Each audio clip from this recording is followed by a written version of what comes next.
Hello everybody, I'm Eddie Keller.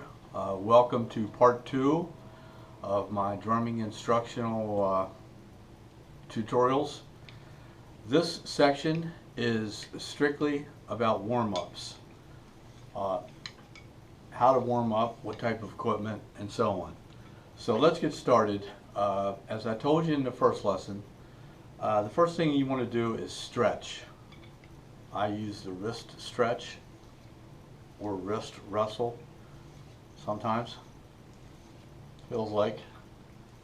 Stretch your wrists out. The propeller.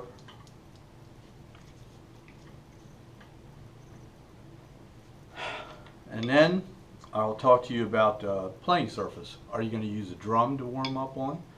Or are you going to use a practice pad? I've been through a lot of practice pads in my 50 years plus of drumming, and I've tried just about all of them. I'm using one made by a friend of mine. His company is called Genuine Percussion. Look them up. There's nothing like it. It has a leather playing surface, a nice wood rim, real rim, I might add.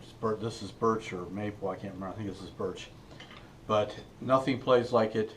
It's an incredible practice pad, and it makes you work out. The whole purpose of the warm-up is to work out and get yourself ready to play a drum set or a marching snare.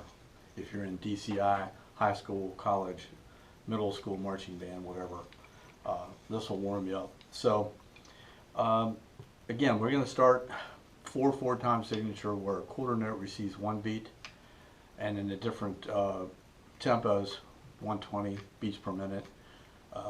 We use a metronome later. I'll show you that. But just to warm up, we're going to do quarter notes, and they're simply 1, 2, 3, 4, 1, 2, 3, 4, 1, 2, 3, 4. Start left hand first, and then do the same thing with the right hand. 1, 2, 3, 4, 1, 2, 3, 4. Then we're going to go to eighth notes. In 4/4 time signature, a quarter note receives one count. So one measure would be 1, 2, 3, 4, 2, 2, 3, 4, and so on. With eighth notes, there are 8 notes in one measure, and it's counted 1 and 2 and 3 and 4 and. So we have 1 and 2 and 3 and 4 and 2 and 3 and 4 and. Start with the right hand. 1 and 2 and 3 and 4 and 2 and 2 and 3 and 4 and. Then we get to 16th notes, where there are 16 notes per measure, and it's counted 1 eana, 2 eana, 3 eana, 4 eana, and played 1 eana, 2 eana, 3 eana, 4 eana. Start with the right hand. 1 eana, 2 eana, 3 eana, 4 eana.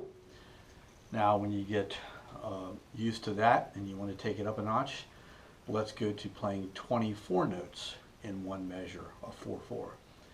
Groups of 6 or sextuplets, and it's counted 1 ea, n ea, 2 ea, n ea, 3 ea, n ea, 4 ea, n ea. It's easier to play than it is to say. Anyway, hey, that's a rhyme. And it's played like this. 1 ea, n ea, 2 ea, n ea, 3 ea, n ea, 4 ea. Start with the right hand. Okay, then we go to single stroke rolls.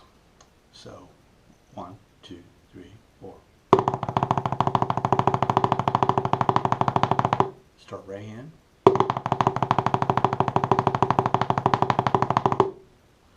And then eventually to the double stroke roll, which is left, left, right, right, left, left, right, right. You've heard it. So 1, 2, 3, 4. Start with the right hand. Oops. Don't hit the rim. Okay. And then eventually, when you get really warmed up and proficient, you can do the buzz roll, which is as many strokes as you can squeeze into that measure, and it ends up sounding something like this. 1, 2, 3, 4. right. Now I'm using big sticks. These are Coremaster for you DCI guys in high school, college, marching bands, some middle schools, but mostly high schools and college, and Drum Corps International. These are Vic Firth, Dennis DeLucia Coremasters. Solid, heavy workout sticks.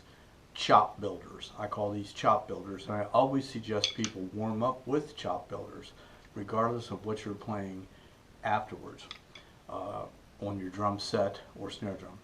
These chop builders, you can play these on the marching snare drum, but they will definitely build your chops.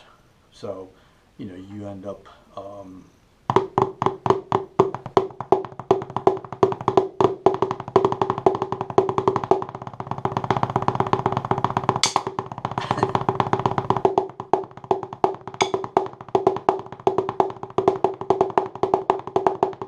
and you hit your sticks together a couple times. That's okay. That's forgivable. So, the only other thing I want to go to on the 16th notes is when we were going 1 E and 2 E and it was straight sticking. There's a rudiment that I employ there a lot on the drum set called a paradiddle, single paradiddle. And instead of going left, right, it's left, right, left, left, right, played. Same thing with the sextuplets, whereas the sextuplet becomes a double paradiddle, which is left, right, left, and sounds like this.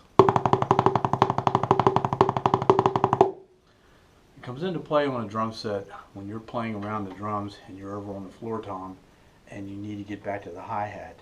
You may have to double up on the left stick to get to the hi-hat to maintain meter and keep the band coming in on one, which is very important. So again, I've covered a lot of ground quickly.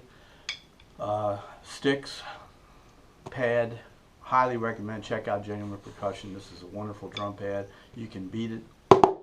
Power doesn't come from this. It comes from snapping the wrist, whether you're playing match grip